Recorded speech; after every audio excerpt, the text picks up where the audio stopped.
মাগুরার শ্রীপুরে হাঁস মুরগি পালন বিষয়ে দক্ষতা উন্নয়ন প্রশিক্ষণ কর্মশালা অনুষ্ঠিত। মাগুরা থেকে আশরাফ হোসেন পল্টুর ভিডিও প্রতিবেদনে দেখুন বিস্তারিত। স্বেচ্ছাসেবী সংগঠন দ্য স্যালভেশন আর্মি সহনশীলতা বাংলাদেশ প্রকল্প যশোর ক্লাস্টারের আয়োজনে মঙ্গলবার দিনব্যাপী এলাকাভিত্তিক হাঁস মুরগি ও গবাদি পশু পালনকারী সদস্যগণের অংশগ্রহণে শ্রীপুর উপজেলা সদরের হরিন্দি প্রকল্পের সাব অফিস মিলনায়তনে একদিনের জন্য হাঁস মুরগি ও গবাদি পশু পালন বিষয়ক দক্ষতা উন্নয়ন প্রশিক্ষণ কর্মশালা অনুষ্ঠিত হয়েছে।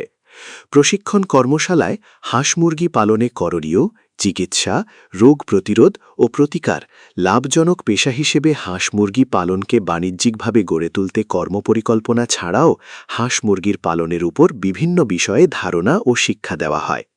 দ্য স্যালভেশন আর্মি সহনশীল প্রজেক্ট শ্রীপুর এরিয়ার সিও সোনিয়া ইসলামের সভাপতিত্বে প্রশিক্ষণ কর্মশালায় প্রশিক্ষক হিসেবে উপস্থিত থেকে প্রেজেন্টেশন উপস্থাপন করেন শ্রীপুর উপজেলা প্রাণী সম্পদ দপ্তরের ভেটেরিনারি সার্জন ড সুশান্ত চন্দ্র রায়, সিইও সোনিয়া ইডলাম ও সাংবাদিক আশরাফ হোসেন পল্টু। প্রশিক্ষণের সফলতা, দক্ষতা ও বাস্তব শিক্ষণীয় বিষয় নিয়ে অনুভূতি ব্যক্ত করেন রিনা রানী বিশ্বাস ও খামারি মনোয়ার হোসেন খান। হাঁস মুরগি পালনকারী এলাকার ২৫ নরনারী এ প্রশিক্ষণে অংশগ্রহণ করে। অনুষ্ঠানটি বাস্তবায়ন করতে সর্বাত্মক সহযোগিতা করেছেন অত্র প্রতিষ্ঠানের স্বেচ্ছাসেবী সংগঠক সঞ্চিতা রানী বিশ্বাস।